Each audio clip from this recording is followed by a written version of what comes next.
Now, this is a CT scan of the brain, which shows very clear cut and crisp findings. Now, we are seeing that this is the left side and this is the right side of the brain. So, this portion will be left, this portion will be right. Now, what we can very clearly notice is in the left side of the brain, there is a hyperdense lesion.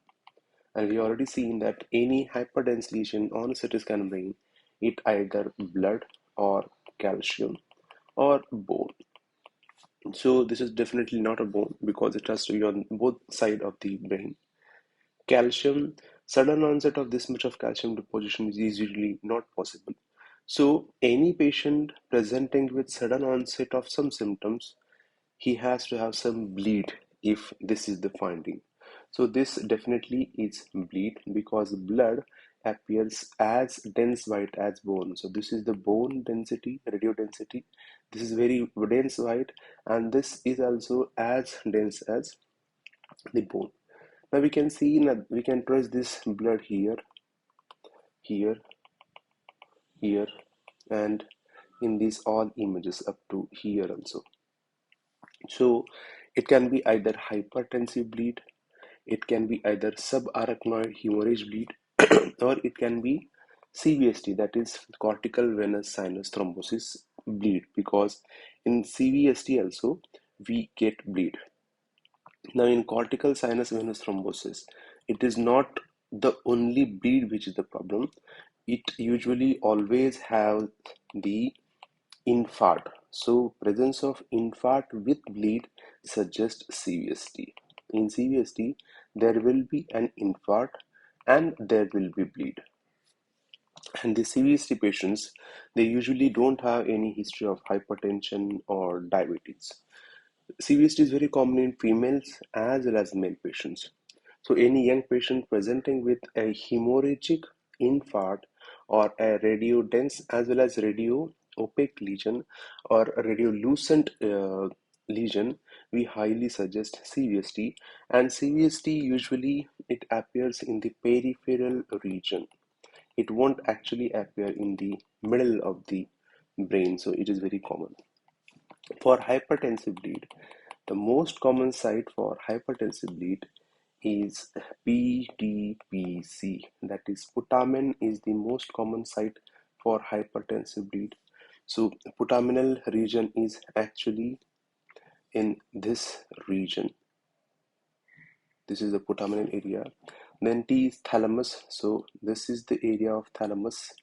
This is the area of thalamus.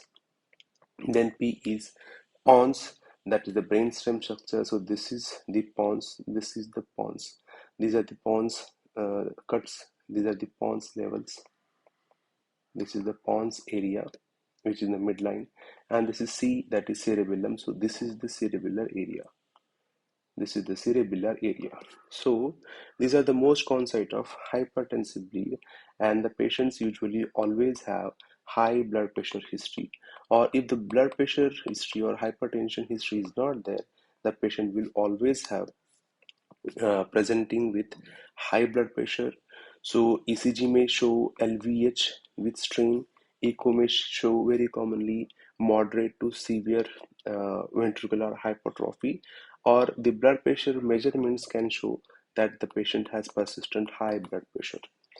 So these are the very common presentation of hypertensive bleed or the CVST, that is cortical venous sinus thrombosis bleed. Now, what in here, this doesn't look like a hypertensive bleed or CVST bleed. So this is a very typical area or very typical presentation of subarachnoid hemorrhage, because we know that MCA supplies start from here up to the here. This is the area of MCA. This is the area of MCA. This is the area of MCA. So we have uh, anterior cerebral artery which is supplies here, and this is posterior cerebral artery which supplies here. This is the typical area distribution. This is the ACA, this is the MCA, and this is the PCA, that is posterior cerebral artery supply. So in here what has happened, it is there is some bleed in typical MCA territory. So it has to be actually most probably the aneurysmal bleed, and the aneurysm is at the MCA bifurcation. So here there must be some ACA branch where there must be some bifurcation where there would have been an aneurysm which ruptured and which caused the bleeding here. So the patient had sudden onset of unconsciousness and the patient fell off, and after having a fall, we can very nicely make out that this patient not only has the subarachnoid hemorrhage, but the patient also has the SDH. If you can notice, there is very fine rim of the blood here, which is on the left side only. So there is fine rim, thin rim of blood, a dense white structure inside the skull, which suggests that the patient also had subdural hemorrhage also, because the subdural hemorrhage usually have concavo-convex appearance, whereas extradural hemorrhage they will simply have the convex boundaries. So in here it is not pure convex, but it is actually the concavo-convex bleed is there, which we can very nicely make out. Like it is like this.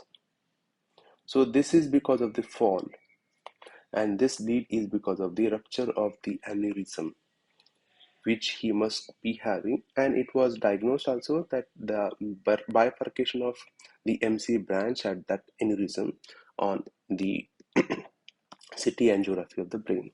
So this is not only showing these, this is also showing some other findings, like this is the midline, this is the midline, this is the midline.